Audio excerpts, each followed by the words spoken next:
Bonsoir et bienvenue au Franc-Parler. Bonsoir François Hollande. Bonsoir. En effet, beaucoup de questions. Thomas Hugues a raison d'insister sur l'importance de cette question pour vous, pour le Parti Socialiste, pour la gauche. Raphaël Baquet aussi du Monde aura énormément de questions à vous poser. Il y en a une qui s'impose tout de même avant peut-être de rentrer dans les questions politiques, c'est la disparition d'un homme qui est une figure, j'allais dire, déjà légendaire. Avant sa mort, c'était une figure légendaire. La disparition de l'abbé Pierre, qu'est-ce que vous avez envie de dire d'abord de cet homme ce soir ? C'est une conscience qui disparaît, c'est un militant qui s'efface. La conscience, c'est celle qui, il y a maintenant 52 ans, 1954, c'est ma date de naissance, avait alerté la France que des hommes pouvaient mourir de froid. Et 52 ans après, il y a encore des hommes et des femmes qui peuvent mourir de froid dans notre pays. Beaucoup plus qu'en 54. Et plus qu'en 54. C'est dire si la conscience de l'abbé Pierre doit demeurer présente aujourd'hui. Et moi, je reconnais qu'il y a d'autres combattants qui se sont levés, inspirés sans doute par l'abbé Pierre. Je ne parle pas simplement des Don Quichotte, des enfants de Don Quichotte, qui auraient pu s'appeler les enfants de l'abbé Pierre, si l'abbé Pierre pouvait avoir des enfants. Mais des hommes et des femmes qui militent dans des associations et qui se battent pour le droit effectif au logement. Et puis, c'est un militant. C'était sans doute un homme de foi, un homme d'église. Mais c'était un militant, et pas un hasard. Si à un moment, son chemin l'avait conduit vers la politique, il a été député. Mais ensuite, il a été militant associatif, j'allais dire militant tout court. Acteur politique. Acteur de première importance. Il a fait bouger des lignes. Il a finalement bousculé des certitudes. Réduit en cendres des rigidités et des blocages. Et c'est pourquoi il faudra encore beaucoup d'hommes, de femmes comme l'abbé Pierre, mais il faudra aussi qu'il y ait des responsables politiques qui ne soient pas là, comme d'autres l'ont dit, j'ai trouvé que c'était juste, pour verser des larmes, pour être dans la compassion, mais il faut être capable de transformer effectivement des constats en actes et pas simplement en promesses. Quel dommage. Je nous dis qu'il n'y aura évidemment pas d'autres abbé Pierre et qu'on a une responsabilité collective pour continuer son combat. C'est ce que vous ressentez ce soir ? J'allais dire, vraiment pour poursuivre ce que dit Thomas Hugues à l'instant, quel dommage que la sphère politique ne l'ait pas plus écoutée plus tôt et qu'elle n'ait pas agi un peu plus fort. Oui, sans doute aurait-il dû être écouté plus tôt, mais il a crié tellement fort que ça a fait bouger. Ça fait bouger dans les années 50, ça a fait bouger dans les années 80, puisqu'il est revenu dans cette période, et puis ça a fait bouger, y compris au moment des élections. Souvenez-vous, en 1995, élection présidentielle, Jacques Chirac candidat, et déjà la question du logement est posée. L'abbé Pierre appelle même à des réquisitions. Le candidat Chirac ne réduit pas son ambition à simplement la fracture sociale, mais veut montrer qu'il est même prêt à faire des réquisitions de logements vacants. Puis une fois élu, on sait ce qu'il est advenu de cette promesse. Eh bien, aujourd'hui encore, l'abbé Pierre, finalement, il est présent, même s'il disparaît aujourd'hui. Il est présent dans la campagne électorale. Mais là, il va y avoir un choix. Est-ce qu'on écoute simplement le concert des pleureurs ou des pleureuses? Ou est-ce qu'on est capable, puisqu'il va y avoir une loi qui va être votée sur le droit opposable au logement, de lui donner toute sa traduction, pas simplement en votant un texte comme pour se décharger, vous savez, comme pour se délester d'un fardeau trop lourd. Ah, ça y est, on aura reconnu le droit opposable au logement. Non, il va falloir que le prochain ou la prochaine présidente de la République puisse aller jusqu'au bout de ce droit, ce qui suppose de changer profondément la politique du logement actuel. Le combat de l'abbé Pierre, c'est aller plus loin, et ce sont les réquisitions que propose Ségolène Royal. Alors ça peut être les réquisitions, acquisitions, qu'est-ce que ça veut dire ?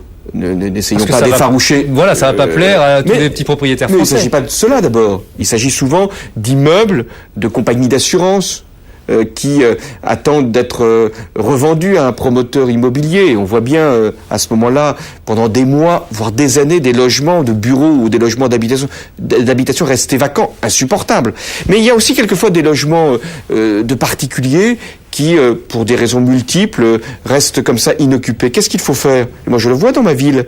Il faut essayer de pouvoir acquérir ces logements avec une juste rémunération du bien ainsi acquis, de manière à ce que cet immeuble-là ou ces logements-là puissent être remis sur le marché. Donc, n'essayons pas d'effaroucher les uns pour rassurer les autres, essayons de mener des politiques qui puissent avoir leurs résultats, leur effectivité. Je vais prendre un autre exemple.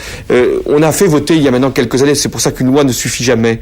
Vous savez, cette fameuse loi SRU, de solidarité urbaine, qui oblige normalement les collectivités locales à consacrer 20% de leur logement au logement social. On constate, et notamment dans des communes de droite, que cette norme n'est pas respectée. Que faut-il faire ?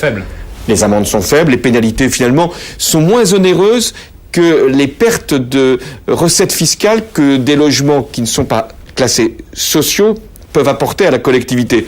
Donc beaucoup de maires, et je les blâme, mais en même temps je peux regarder leur raisonnement économique, se disent mieux vaut payer la pénalité plutôt que d'avoir des logements sociaux qui ne vont pas rapporter de taxes supplémentaires. Donc qu'est-ce qu'il faut faire ? Il faut que l'État puisse se substituer, c'est ce qu'a proposé Ségolène Royal, puisse se substituer à la collectivité défaillante. Alors oui, vous voyez, il ne faut pas en rester aux incantations, aux mots, et même aux lois. Il faut les rendre applicables. Raphaël Baquet, on est déjà dans l'espace politique maintenant, comme quoi l'abbé Pierre a en effet ouvert des voies politiques. Thomas a rappelé tout à l'heure que vous étiez dans une situation assez inédite. Vous êtes le premier secrétaire du Parti socialiste. Ségolène Royal est la candidate socialiste. Vous êtes un couple. Or, depuis plusieurs semaines, on s'interroge sur la répartition des rôles entre vous et sur les éventuels cafouillages qu'on sent entre vous. Alors, je vous pose la question très directement. Est-ce qu'il y a des sujets sur lesquels vous avez des désaccords politiques ? Est-ce qu'il y a des conflits privés ? Est-ce qu'il y a des rivalités d'ambition entre vous ? D'abord, c'est la conception de la vie politique, séparer la sphère privée de la sphère politique. Restons donc sur le domaine qui est le nôtre. Je suis premier secrétaire du Parti socialiste. Elle est la candidate, Ségolène Royal, investie, et de quelle manière ? Par les adhérents du Parti socialiste. Elle est la candidate de tous les socialistes. Mon premier devoir, c'est de mettre le Parti socialiste en mouvement, en soutien, en mobilisation derrière Ségolène Royal. Ça, c'est ma première exigence. Ensuite, c'est de faire en sorte que la candidate puisse pouvoir en liberté, parce qu'elle a cette liberté, disposer du temps nécessaire pour mener, comme il convient, les débats qu'elle veut lancer dans le pays, qu'elle appelle, et elle a raison, la démocratie participative. Pourquoi faire ces débats ? Tout simplement parce que il faut que le changement dont on veut marquer les esprits à travers notre projet soit aussi un changement de style, un changement de pratique, un changement de campagne électorale. Donc elle veut par l'efficacité de elle veut cette période de débat. Et donc mon rôle, c'est de mettre tout le Parti socialiste, et je l'ai fait, au service de cette manière de s'adresser aux Français. Non pas pour dire simplement, on vous écoute, on va faire ce que vous allez nous dire, mais pour que les problèmes soient soulignés. Quelquefois, les propositions même puissent à un moment être portées par une intervention ou par plusieurs. Mais par exemple, dans le débat participatif... Le parti est-il convaincu que cette démocratie participative est en effet un nouveau geste politique ? Mais parce que le parti, et j'en suis vraiment un des membres qui le connaît sans doute le mieux, puisque j'en suis le principal dirigeant. Ce qu'il aime faire, c'est le meeting, la distribution de tracts. Il faudra en faire, et nous en faisons, et j'en fais, et les principaux responsables du Parti socialiste en font de nombreux. Mais c'est vrai que les citoyens attendent peut-être autre chose, attendent pas simplement qu'on les convainque, mais à un moment, un temps qui doit être limité, qu'elle a elle-même fixé jusqu'au 11 février, que ce temps-là soit un temps d'échange, de dialogue, non pas simplement pour être dans une phase qui serait simplement d'écoute et de compréhension, mais que l'on puisse s'approprier ensemble les mêmes propositions. Je vais prendre quelques illustrations. Beaucoup ont dit sur le thème de la vie chère, vous savez, aujourd'hui, la vie chère, c'est pas la même appréhension selon que l'on a le SMIC, 2 fois le SMIC ou 3 fois le SMIC. Donc il faudrait peut-être un indice des prix qui soit fonction de ce qu'est le revenu. Parce que dans un revenu, on va consacrer, quand on a le SMIC ou un peu plus, davantage à l'alimentation, aux biens essentiels. Par exemple, même le téléphone portable est devenu un bien essentiel, y compris pour le demandeur d'emploi. C'est peut-être le seul lien qui peut être trouvé. Donc cette idée qu'on n'avait pas eu, je dois dire, dans un parti faisant ses propositions, elle est sortie du débat participatif. Et je crois que c'est une très belle illustration de ce que les citoyens, lorsqu'on les écoute, peuvent porter comme élément concret. Mais vous-même, vous entendez sur le terrain les Français qui disent « elle ne dit rien ». Elle ne dit rien sur tel ou tel sujet. Et en plus, si vous permettez, c'est que dans ce débat participatif, on voit bien que vous-même, chacun de son côté, a du mal à placer le curseur. Vous, par exemple, elle commence où, elle finit où, la classe moyenne française? On a bien vu que sur la fiscalité, vous avez eu là un seuil difficile à apprécier. Il y a eu débat, et même il y a eu un peu plus que débat. Apparemment, ça a chahuté un peu. Donc, comment sortez-vous de cette situation complexe? Parce que le débat participatif, la démocratie participative, quelquefois, c'est un petit peu la pagaille. Mais précisément parce que c'est nouveau, parce que ça respecte des codes qui ne sont pas les codes établis, puisque il faut pas simplement proposer, imposer, mais entendre et comprendre. Et en même temps, à un moment, c'est la question qui est posée par Raphaël Baquet, il faut décider. Qu'est-ce que fait Ségolène Royal et le Parti socialiste parallèlement? C'est que sur des grands sujets, elle a commencé sur le logement, on a évoqué un certain nombre de thèmes là-dessus et d'orientation, elle va continuer sur l'environnement et sur l'éducation, sur la jeunesse, elle donne déjà des illustrations et même des précisions de ce que sera sa plateforme présidentielle, et en liaison bien sûr avec le Parti socialiste qui a déjà bâti son projet. Restent des questions qui sont toujours sensibles. Vous en avez évoqué une, on y reviendra sans doute par rapport à d'autres interventions dans le débat aujourd'hui. Qu'est-ce que c'est qu'une politique de redistribution? À partir de quel niveau est-on dans la catégorie où... C'est une question très importante. À partir de quel niveau de revenu, niveau de patrimoine, on doit être appelé à la solidarité?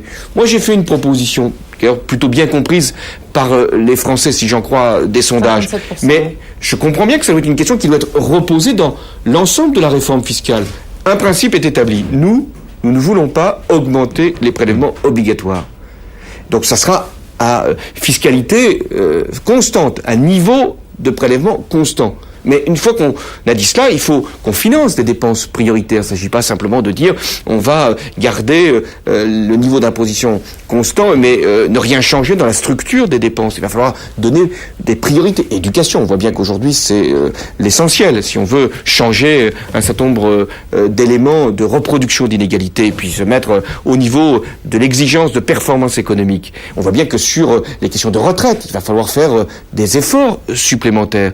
Et donc à partir de cette compréhension des enjeux à niveau de prélèvement constant, comment on redistribue la fiscalité de manière à ce qu'elle soit elle-même plus juste, qu'elle puisse donner du pouvoir d'achat à des catégories nombreuses, qui sont les catégories populaires, et qu'elle puisse appeler à plus de solidarité pour d'autres. Mais là, le parti est en ordre de marche sur des questions de cette importance. On a franchement entendu un Dominique Strauss-Kahn il n'y a pas si longtemps, qui n'avait pas l'air d'adhérer au mot à mot à ce que vous êtes en train de dire là. On sent que ça tiraille un peu quand même. Le projet socialiste, là-dessus, a fait ses choix.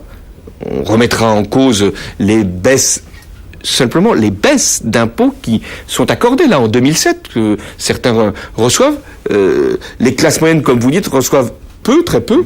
Il n'y a aucune raison de remettre en cause ces baisses d'impôts pour ces catégories. En revanche, des catégories très favorisés reçoivent beaucoup. Et là, on peut s'interroger. On verra à partir de quel seuil. Et précisément, Ségolène Royal a demandé à une équipe, avec Dominique Strauss-Kahn, de définir ce que doit être une politique de redistribution, une politique fiscale, une politique de dépenses publiques. À 3 mois du premier tour, ça fait 5 ans que vous êtes dans l'opposition, c'est pas un peu tard quand même pour se lancer dans une mission d'études sur la fiscalité? Non, il ne s'agit pas d'une mission globale. Il s'agit de dire à partir de quel niveau de revenus, quel niveau de patrimoine, ces choix sont importants, la candidate s'engagera devant les Français. Parce que nous devons dire avant tout ce que nous ferons. Il ne faut pas laisser dans l'imprécision, dans l'incertitude.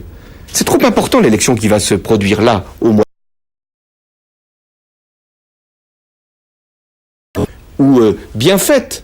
Mais il s'agit de savoir quelle France nous voulons pour les 5 prochaines années. Et les choix qui vont être faits pendant les 5 prochaines années, sur les retraites, sur la protection sociale, sur la fiscalité, sur le travail, sont des choix qui ne resteront pas finalement à la surface des choses. Selon que c'est la gauche, en l'occurrence Ségolène Royal, qui est aux responsabilités du pays, ou la droite, en l'occurrence Nicolas Sarkozy, eh bien, c'est un modèle social qui sera profondément différent. Et moi, je veux que le débat soit projet contre projet.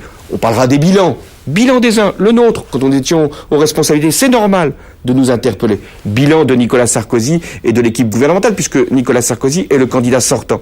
Depuis 2002, on regardera précisément. Sur les prélèvements obligatoires, ils ont augmenté depuis 5 ans. Sur les cadeaux fiscaux, ils ont été faits aux plus privilégiés. Sur le travail, on travaille moins aujourd'hui qu'on ne travaillait sous Lionel Jospin gouvernement. Donc, on va faire ce travail sur les bilans, mais il faut surtout faire la confrontation sur les projets. Mais on va en parler, mais je voudrais quand même que vous répondiez à la question. Est-ce qu'il y a du tirage au sein de l'équipe royale, au sein même de l'équipe royale ou avec le Parti socialiste? Est-ce que c'est vous qui avez demandé, par exemple, la suspension d'Arnaud Montebourg? Attendez, là, c'est une question qui était un moment posée parce qu'il y avait eu, je crois, une plaisanterie. Bon, c'est Ségolène Royal elle-même qui a décidé, et Arnaud Montebourg sera de toute façon dans l'équipe de campagne, et je crois que nous avons besoin de tous. Et moi, comme premier secrétaire du Parti socialiste, je veille, quelles que soient les positions personnelles, quelles que soient les oppositions que nous avons pu avoir, parce que nous sommes dans un parti où le débat est quelquefois riche et animé, il faut que tout le monde soit là. Je dis bien tout le monde, y compris sur la stratégie de campagne, y compris ceux qui ont été des candidats malheureux face à Ségolène Royal en interne. Ensuite, sur la stratégie... Tout le monde. Si vous permettez tout de même, il y a une question qui se pose aussi, c'est celle de Monsieur Frêche, Georges Frêche. Attendez, mais attendez, c'est important aussi, parce que j'y reviendrai. Il y a quelques jours, Ségolène Royal disait après tout, bon, il a dit ça, maintenant elle demande à... J'y reviendrai sur la stratégie de campagne. Là, il se trouve que nous sommes dans une situation où il y a une candidate, Ségolène Royal, et un premier secrétaire. Parfois, c'est arrivé notamment avec François Mitterrand, c'était le premier secrétaire qui était candidat. Et en 81, c'était François Mitterrand sortant, Lionel Jospin premier secrétaire. En 95, c'était Emmanuel premier secrétaire, Lionel Jospin candidat. Bref, et en 2002, c'était Lionel Jospin candidat et moi premier secrétaire. Donc il y a toujours un moment où il faut caler les positions. C'est ce qui s'est produit depuis plusieurs semaines, où Ségolène Royal doit avoir son équipe, le Parti socialiste doit continuer à vivre et à travailler auprès des Français sur la base de son projet. Toutes ces questions ont été réglées et aujourd'hui nous sommes dans un dispositif cohérent. Alors je reviens à Georges Frêche. Georges Frêche... J'ai l'impression qu'il y a eu 2 poids 2 mesures. Arnaud Montebourg... C'est pas du tout comparable.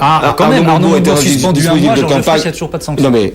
Arnaud Montebourg, il est dans le Parti socialiste, il va être un animateur de la campagne. Sa fonction de porte-parole. Oui, mais ça, il est lui-même un acteur politique dans le Parti socialiste. Georges Frêche, c'est tout à fait différent. Il a tenu des propos qui, s'ils sont avérés, sont extrêmement choquants, blessés. Donc à partir de là, nous avons une procédure au Parti socialiste. S'ils sont avérés, ils sont avérés. Nous avons une procédure au Parti socialiste qui est de convoquer ce qu'on appelle une commission nationale des conflits. Elle se réunit le 27 janvier et elle aura à trancher. Pourquoi le changement de ton? Pourquoi plus cette rigueur, cet ordre juste d'un seul coup? Parce que Georges Frêche s'est mis en congé du Parti socialiste. Donc Ségolène pensait que le problème était réglé. Il ne l'est pas puisque Georges Frêche va passer devant la commission des conflits qui aura à se prononcer. Hier sur Canal+, elle a demandé qu'il soit exclu. Elle a dit je souhaite qu'il soit exclu. Et vous? Eh bien moi, je demande que la commission des conflits, si les dispositions sont confirmées, c'est-à-dire si par les déclarations sont confirmées, il sera exclu. Mais pourquoi c'est gênant? Parce que vous avez peur de vous couper une partie des militants du Languedoc-Roussillon? Pourquoi ne pas aller plus vite? C'est pas gênant. C'est qu'on est dans un parti qui doit écouter, vérifier, et si les propos qui ont été tenus sont confirmés, il sera exclu. C'est pas la première fois quand même qu'il tient ce genre de propos. C'est pas la première fois d'ailleurs qu'il est devant la commission des conflits. Il avait été écarté du bureau national, instant dans lequel il siégeait, et écarté de toute responsabilité dans le Parti socialiste. Donc on franchit un pas de plus. Voilà. Mais Ségolène Royal a été claire. Elle dit son point de vue comme première des socialistes, j'allais dire, comme candidate. Mais bientôt, j'espère appeler à d'autres responsabilités. On va revenir sur les questions de personnes, parce que peut-être faudra-t-il que nous reparlions aussi du rôle que peut tenir ou doit tenir, de votre point de vue, un homme comme Laurent Fabius ou même Dominique Strauss-Kahn, qu'on évoquait à l'instant. Nous avons besoin de tous. Mais la stratégie, tout de même, la une du Monde aujourd'hui. Sarkozy, il faut que les Français en aient pour leur argent. Face à un candidat hyperactif, extraordinairement présent partout dans les médias. Est-ce que vous ne prenez pas... Ça vous a pas échappé, certes. Est-ce que vous ne prenez pas un risque politique dans cette stratégie qui est la vôtre, d'attendre encore une fois le 11 février prochain? Peut-être y aura-t-il, Ségolène Royal l'a annoncé aujourd'hui, une étape intermédiaire le 3 février. Enfin, attendre le 11 février pour donner un contenu politique, programme contre programme. Est-ce que ça ne sera pas trop tard? Nous n'attendons pas. Je vous ai déjà parlé des propositions que notre candidate Ségolène Royal fait dans ces débats participatifs, mais nous n'attendons pas pour montrer la confrontation projet contre projet. Et je vais venir justement à ce papier, cette interview de Nicolas Sarkozy dans le journal Le Monde. Quelle drôle d'idée d'interdire de travailler plus pour gagner plus. Alors, je vais reprendre peut-être d'abord le titre. Et puis ensuite, ce que vous Allez-y. dites. Donner de l'argent, il faut que les Français en aient pour leur argent. Eh bien, en fait, ce que propose Sarkozy, c'est de donner de l'argent à ceux qui en ont déjà. C'est ça son programme. Donner de l'argent à ceux qui en ont déjà. Et on va prendre l'exemple du De travail. baisser les prélèvements obligatoires. Alors, tout de même. il y a deux sujets. Et finalement, il y a deux thèmes dans cette interview. Il y a le thème du travail et le thème des prélèvements De la obligatoires. fiscalité. Et dans les deux cas, c'est une mystification. Le travail, aujourd'hui, il y a les 35 heures. Et la majorité actuelle, à travers notamment deux lois, Fillon donc, qui est le premier conseiller de Nicolas Sarkozy, la majorité actuelle a assoupli, que dis-je, brisé la règle des 35 heures, puisque on peut travailler maintenant non seulement 35 heures, mais avoir 220 heures d'heures supplémentaires. Donc, aujourd'hui, si le patron veut utiliser les heures supplémentaires, il peut le faire jusqu'à un contingent de 220 heures. Vous reviendrez sur cette loi ? Non mais, d'abord, ça existe. Mais vous Donc semblez la laisser critiquer. Est-ce que vous entendre reviendrez sur cette aujourd'hui que des Français voudraient travailler mais ne le pourraient pas est un mensonge. Puisque aujourd'hui, si l'employeur demande à des salariés, et vous savez, les salariés ne peuvent pas refuser de faire des heures supplémentaires, ils peuvent en faire. Donc l'idée n'est pas celle-là. L'idée, c'est de supprimer même les cotisations sociales et les impôts sur ces heures supplémentaires. Ce que propose Nicolas Sarkozy. Ce que propose Nicolas Sarkozy. Et donc le vrai choix qui va se poser, c'est finalement utiliser toutes les heures supplémentaires, s'il y avait reprise de l'activité, ou embaucher. Et donc la proposition de Nicolas Sarkozy aboutit non pas à faire travailler plus, mais aboutit à faire travailler moins de Français. Et donc aboutit à ce que le chômage de masse que nous connaissons se perpétue. Pourquoi ? Parce que l'employeur paiera moins cher une heure supplémentaire qu'une heure normale d'un jeune qui serait embauché. Rendez-vous compte. Et donc il fera son calcul.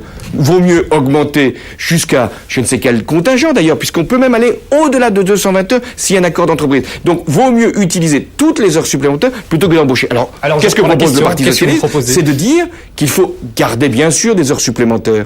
Il en faut toujours, parce qu'il y a des surcroîts d'activité, parce qu'il y a des qualifications qu'on n'a pas nécessairement sur le marché du travail. Donc il faut qu'il y ait des heures supplémentaires correctement rémunérées. Sinon, ce n'est plus une heure supplémentaire. Ça devient une remise en cause de la durée légale de travail. Mais il faut en même temps que le nouvel embauché puisse avoir aussi sa chance. Et donc, il faut qu'il y ait, s'il y a baisse de cotisation sociale, elle doit être sur l'heure de travail du nouvel embauché pour qu'il y ait plus de personnes dans le travail. Le projet du Parti socialiste, c'est que les Français soient plus nombreux à travailler et pas quelques-uns.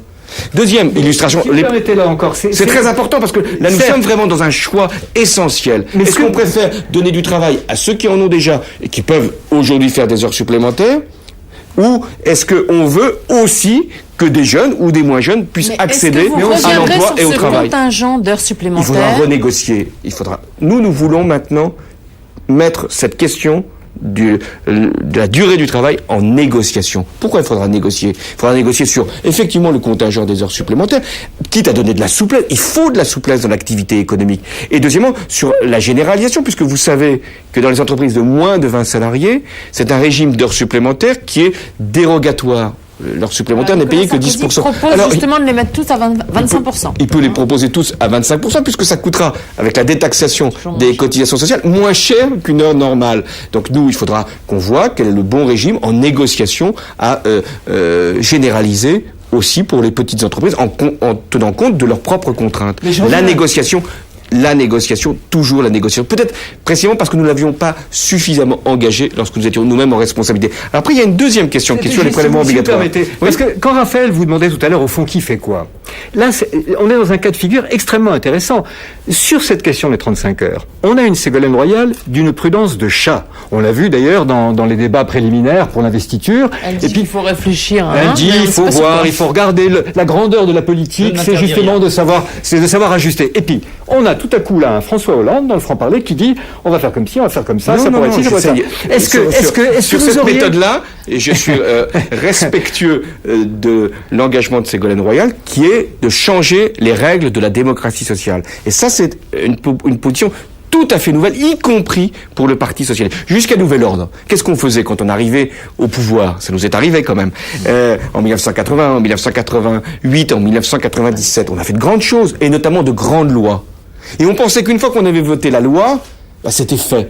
Que les progrès sociaux se mettaient mécaniquement en marche. Puis on a constaté que c'était pas si simple. Donc là, on va procéder un peu différemment. Même largement différemment. On va d'abord proposer une négociation entre des partenaires, puis ensuite, s'il y a un accord, on le transposera. Mais pour qu'il y ait un accord, il faut changer les règles. Aujourd'hui, dans la loi Fillon, dont je parlais tout à l'heure, qui est une loi tout à fait dangereuse, vous pouvez avoir un accord minoritaire. C'est-à-dire, un syndicat minoritaire peut signer avec l'employeur une disposition qui va, par exemple, augmenter les heures supplémentaires presque sans limite.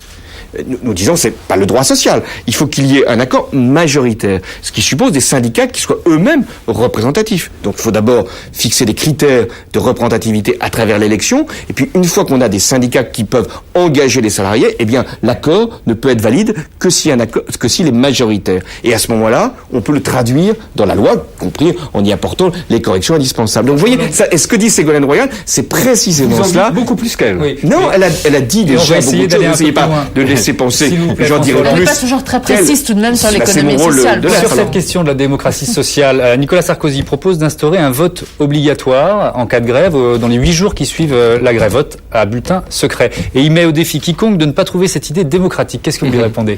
Le vote est toujours démocratique. Donc vous êtes favorable à cette mesure? Mais quand on est dans un conflit du travail, d'abord, la grève peut être décidée par une minorité de salariés. Le droit de grève est même un droit individuel. Vous avez le droit de vous mettre en grève, même ici, pendant quelques minutes, librement. On suspend votre contrat de travail, vous n'êtes pas payé. Donc dire que la grève devrait être décidée majoritairement, dans une certaine mesure, c'est atteindre le principe du droit de grève. Ça ne veut pas dire qu'on doit laisser des conflits perdurer. C'est pour ça que je dis qu'il faut que les syndicats puissent être plus responsables et plus forts. Mais imaginez, le conflit, c'est jamais normalisé. C'est-à-dire, quand il y a une mobilisation dans une entreprise, à un moment ou à un autre, cette mobilisation doit cesser. Soit parce qu'il y a un accord, soit parce qu'il n'y a pas d'accord. Et généralement, ça se fait à travers un vote. Et on pourra l'encadrer, ça sera jamais dans les 8 jours. Ça sera quand les salariés eux-mêmes en décideront. Parce que qu'est-ce qui se passe si, au bout de 8 jours, une majorité a décidé à 51 contre 49 d'arrêter le travail? Vous pensez que les 49, on peut les mettre en situation d'arrêter leur mouvement, de les chasser de l'entreprise?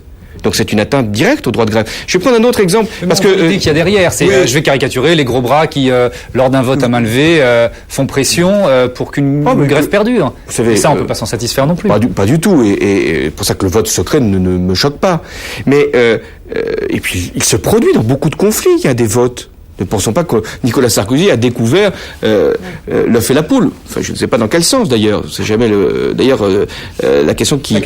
J'avais pas tranché. Donc deuxième sujet, c'est ce que Nicolas Sarkozy veut laisser entendre, c'est que lui, il va remettre en cause, par exemple, le droit de grève dans les services publics au nom du service minimum. Je vais prendre cet exemple-là parce qu'il est aussi tout à fait évocateur. C'était déjà ce que disait Chirac en 2002. Il ne l'a pas fait. Alors, est-ce que c'est parce que Chirac ne tient pas ses promesses? C'est possible. Mais c'est parce que, surtout, c'est une promesse très difficile à honorer. Parce que quand il y a un conflit dans un service public, on peut instaurer un service minimum. Il en existe d'ailleurs. Hein.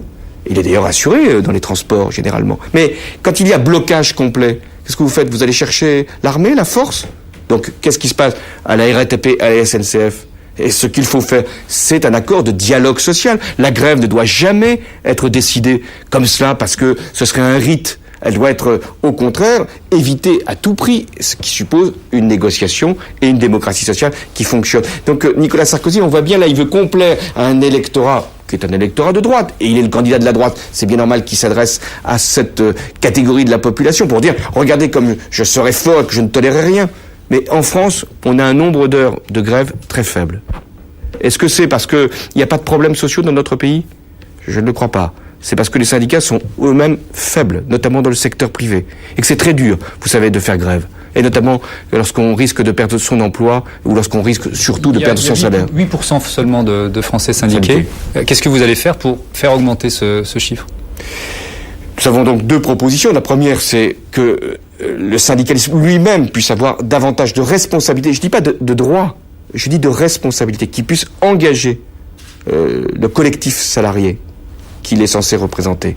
Et deuxièmement, il faut sans doute favoriser la cotisation syndicale. C'est cher, vous savez, d'adhérer à un syndicat. Donc faire tout un système, et je crois que ça peut se négocier là aussi entre partenaires sociaux, qu'on appelle le chèque syndical, pouvoir déduire ça de son revenu imposable ou d'avoir un crédit pour le faire, que l'entreprise elle-même puisse participer à cette compréhension que le syndicalisme, c'est pas un obstacle à la vie d'entreprise, ça peut même être une façon d'améliorer les conditions de travail et donc les conditions de production. Et c'est un sujet essentiel. Il faut cesser de penser que les droits des salariés sont forcément contraires aux droits de l'entreprise. Je pense que les droits des salariés, comme le droit de l'entrepreneur, peuvent se conjuguer, s'équilibrer pour qu'on ait un droit d'entreprise qui permette l'efficacité économique. Mais François Hollande, sur des questions comme celles que vous évoquez, qui sont des questions sur les prélèvements obligatoires, mais tout de même, qui sont des questions complexes. Qu'est-ce que ça veut dire, de votre point de vue, démocratie participative? Qu'est-ce que vous mettez là-dedans? Et quelles seront les remontées possibles pour qu'ensuite, le 11 février, ou peut-être avant d'ailleurs, les Français puissent entendre un programme organisé, complexe? Je pense que la démocratie participative, c'est pas simplement pendant le temps d'une campagne électorale. Mais qu'est-ce que ça veut dire? Ça veut dire tout simplement faire une phase où on écoute et on met en dialogue les propositions que nous pouvons faire et les aspirations des citoyens. Ça ne veut pas dire que tout ce que vont dire les citoyens est possible. Ben non, il y a des revendications qui ne sont pas intégrables dans un projet politique. Mais par exemple, sur la question de la fiscalité, est-ce que ça se prête à ce genre d'interrogation? Tout à l'heure, Stéphane Paoli a dit combien la question des seuils, qu'est-ce que c'est qu'une classe moyenne, qu'est-ce que c'est être aisé, favorisé, privilégié, riche, à quel moment on met finalement le curseur dans la progressivité. Tout ça mérite discussion. Il y a une très grande ignorance. On ne touche pas les limites de la démocratie participative, c'est un boulot d'expert, la fiscalité. Mais un débat participatif, c'est pas simplement un échange de points de vue, c'est aussi de l'information qui peut être donnée. Par exemple, sur les revenus, j'avais cité, ça avait valeur d'exemple, d'illustration, 4 000 € comme revenu fiscal pour un célibataire, 8 000 € pour un couple, 12 000 € pour un couple avec 2 enfants, voire même 16 000 € pour un couple avec 3 enfants. C'est-à-dire les niveaux. Quand j'ai cité 4 000 € pour un célibataire, un ministre du gouvernement, vous vous rendez compte, c'est la classe moyenne. Et on s'est aperçu, mais les chiffres ont été donnés, que 80%, je dis bien 80% des salariés français gagnent moins de 2 000 €. Oui, tout à fait. Et que 90% gagnent moins de 2 500 €. Il faut se rendre compte de ce qu'est l'écart des revenus. Ça aussi, c'est le débat participatif, parce qu'il faut donner de l'information, il faut donner de la compréhension, parce que sinon, le débat politique est largement faussé. Donc, je reviens d'ailleurs sur les prélèvements obligatoires. On pourrait quand même, franchement, attendre des responsables politiques qui sachent à peu près où commence le seuil de pauvreté en France et ce que c'est que de vivre avec un SMIC quand on ne peut pas payer son loyer, etc. Ça serait utile que chacun, notamment en responsabilité, comprenne bien quel est l'écart qui existe et quels sont finalement les revenus moyens de nos concitoyens aujourd'hui. Alors, et c'est ce que propose Nicolas Sarkozy. Par exemple, le bouclier fiscal, 50% des revenus. Se dire que on commence à travailler pour soi seulement le 1er juillet, finalement. D'abord, qui est dans cette situation ? Si on paye 70% de ses revenus en impôts, ça veut dire qu'on commence à travailler pour soi un peu plus. Mais le bouclier fiscal, il existe. Prenons cet exemple. Après, je reprends la démonstration de Nicolas Sarkozy. Après, je reviendrai sur le projet global, parce qu'il y en a un de la part de Nicolas Sarkozy. Juste sur le bouclier fiscal. Il a été créé et introduit cette année. Donc nous en connaissons finalement les conséquences. Il est sur 60%, sans compter les prélèvements sociaux. Voilà. Personne ne peut payer en impôts plus de 60% de son revenu. Bon. Ça touche à peu près 90 000 personnes aujourd'hui. Mais on s'aperçoit que à peu près 15 000 personnes obtiennent finalement, on ne peut pas dire que c'est la catégorie la plus modeste. Bon. Et descendre encore le bouclier fiscal à 50%, ça va coûter à peu près 1 à 2 milliards d'euros. C'est un nouveau cadeau, non pas aux plus modestes, mais encore aux plus fortunés. Donc c'est quand même un curieux projet qui convient à ma formule que le projet de Nicolas Sarkozy, c'est de donner de l'argent à ceux qui en ont déjà. Alors maintenant, sur le projet global, il dit quelque chose, et vous avez souligné ce point, il faut baisser de 4 points le niveau des prélèvements obligatoires. Je ne veux pas être trop compliqué, mais le niveau des prélèvements obligatoires, c'est-à-dire la part que l'État, la sécurité sociale, les collectivités locales prennent sur la production, sur le revenu des Français à des fins de financement de priorité. Aujourd'hui, le chiffre d'ailleurs n'est pas de 45,3 comme le dit Nicolas Sarkozy. Je me suis d'ailleurs étonné qu'il prenne un chiffre faux, parce qu'il devrait quand même être informé. Le chiffre est de 44%, ce qui est déjà beaucoup. Moi je dis, il n'est pas question d'augmenter. Je fais quand même observer que depuis 2002, on est passé de 43% de la richesse nationale à 44%. Alors c'est quand même un paradoxe que Nicolas Sarkozy, le candidat sortant, demande à baisser des prélèvements obligatoires qui ont augmenté dans la période où il est en responsabilité. Mais on a dit qu'on parlait pas du bilan, parlons du projet. Donc il dit, il faut baisser donc de 44% de la richesse nationale à 40%. Mais alors, il faut trouver si on veut pas augmenter le niveau de la dette publique, qui est considérable, il faut absolument trouver des économies. Alors, bien sûr, il y a toujours la solution facile qui est de dire, mais la croissance, il pourvoira. Enfin, en attendant que la croissance arrive, il faut trouver des économies. Lesquelles? Alors Nicolas Sarkozy, on donne quelques-unes. On va supprimer la moitié des postes de fonctionnaires. Il ne remplace pas un fonctionnaire sur 2. Qui partent à la retraite. Est-ce que vous êtes d'accord avec cette proposition? Mais vous, non, parce que je pense qu'il faut réfléchir plutôt à des redéploiements, à des réorganisations, mais pas à des chiffres mécaniques.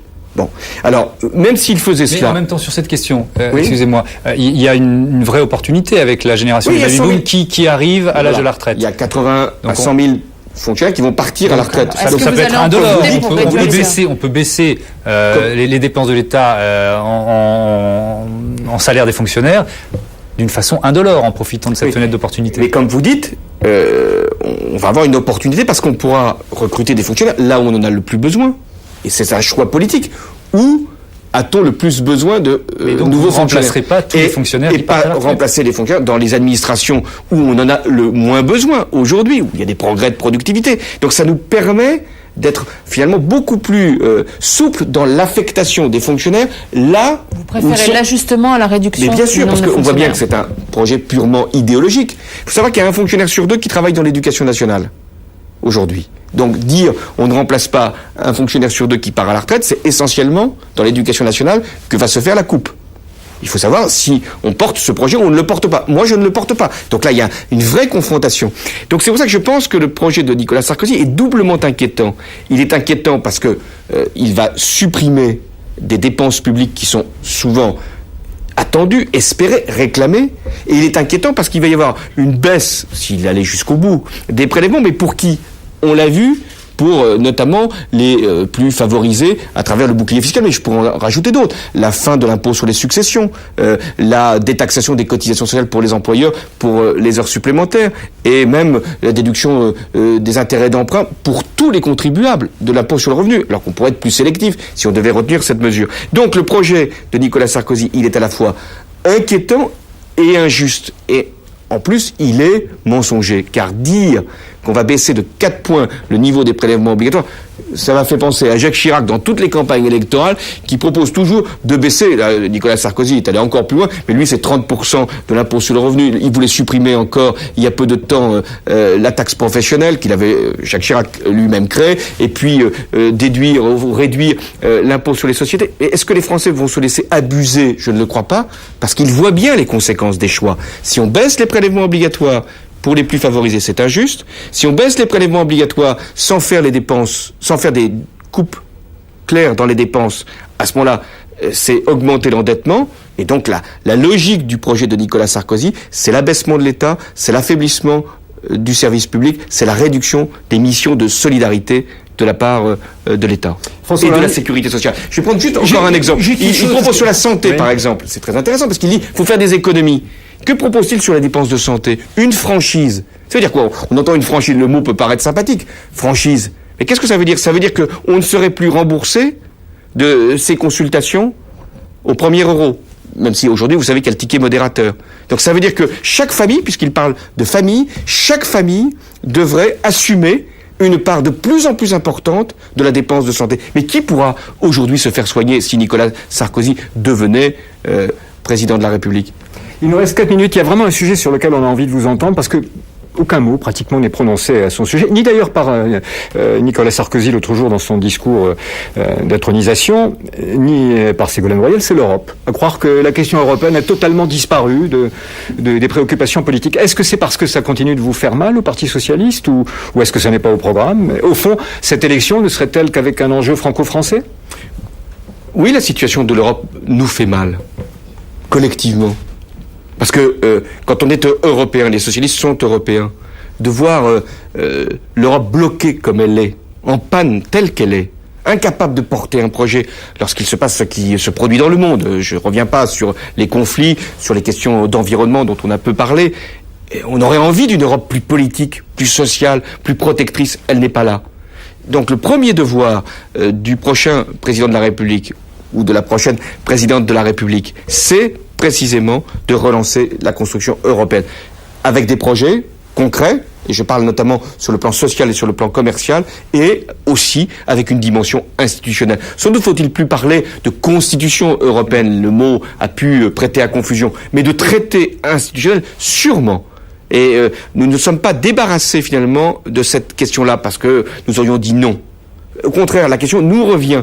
Toute la question, c'est de savoir si on propose un mini-traité, c'est la position de Nicolas Sarkozy, donc une mini-Europe, donc une mini-ambition, ou si au contraire, et je pense qu'elle peut rassembler et ceux qui ont voté non et ceux qui ont voté oui, un vrai projet politique pour l'Europe, parce qu'on a besoin d'un continent organisé si on ne veut pas simplement faire des jérémiades à l'égard de l'unilatéralisme américain ou de la présence, l'hyperpuissance américaine. Eh bien non, si on veut qu'il y ait une polarisation du monde autour de plusieurs puissances, l'une comme l'Europe démocratique et portant des valeurs, oui, je crois qu'on a avantage à une Europe politique. Et sur la question turque, rapidement, Nicolas Sarkozy dit clairement la Turquie ne sera pas dans l'Europe, elle peut être associée mais pas dans l'Europe.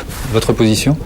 Ma position, c'est qu'il y a une négociation qui est engagée, que pour l'instant elle est bloquée, parce que les conditions de l'adhésion de la Turquie à l'Europe ne sont pas réunies, et que si ces blocages demeurent, je ne vois pas pourquoi cette question sera posée, y compris aux Français, par référendum le moment venu, puisque vous savez que par une modification de la Constitution, toute nouvelle arrivée d'un pays en Europe doit être approuvée par les Français. Cessons là aussi de nous faire peur sur cette question de la Turquie. Alors vous disiez qu'on n'avait pas beaucoup parlé d'environnement. Alors Nicolas Hulot a renoncé à se présenter. Est-ce que c'est une bonne nouvelle pour la candidate de gauche, socialiste ou pas? Il vous reste 1 minute, François Hollande. Écoutez, moi je pense que c'est bien ce qu'a fait Nicolas Hulot depuis plusieurs mois, parce qu'il a obligé l'ensemble des candidats, alors de bonne foi ou de mauvaise foi, nous verrons bien, à se positionner, comme l'on dit, à se déterminer sur les grandes questions, notamment du réchauffement climatique. Je crois que sa place n'était pas dans l'élection présidentielle, mais que sa vigilance sera nécessaire. Par ailleurs, je crois que pour la clarté du débat politique, moi je souhaite qu'il y ait un parti socialiste, une candidate socialiste qui prenne véritablement les questions d'environnement et en fasse une première priorité. Et deuxièmement, je souhaite qu'il y ait dans la gauche un mouvement qui, en l'occurrence, s'appelle Les Verts et qui joue aussi son rôle, même s'il n'a pas le monopole de ces questions-là. Il n'a pas bien démarré pour l'instant. Mais je crois que nous avons besoin aussi d'une gauche qui puisse être rassemblée et dans toute sa diversité. Mais est-ce que la gauche a un vrai réservoir de voix? Quand on voit effectivement les Verts et l'extrême gauche, pour avoir le meilleur réservoir de voix, je vais vous faire cette confidence, mieux vaut avoir le plus de voix possible au premier tour. Ça évite d'en chercher au second. Merci François Hollande d'avoir répondu à l'invitation de Merci à vous. Parler. Merci de nous avoir accompagnés. Bonsoir Raphaël Baquet, bonsoir Thomas Hugues. Bonsoir. À la semaine prochaine, bonsoir.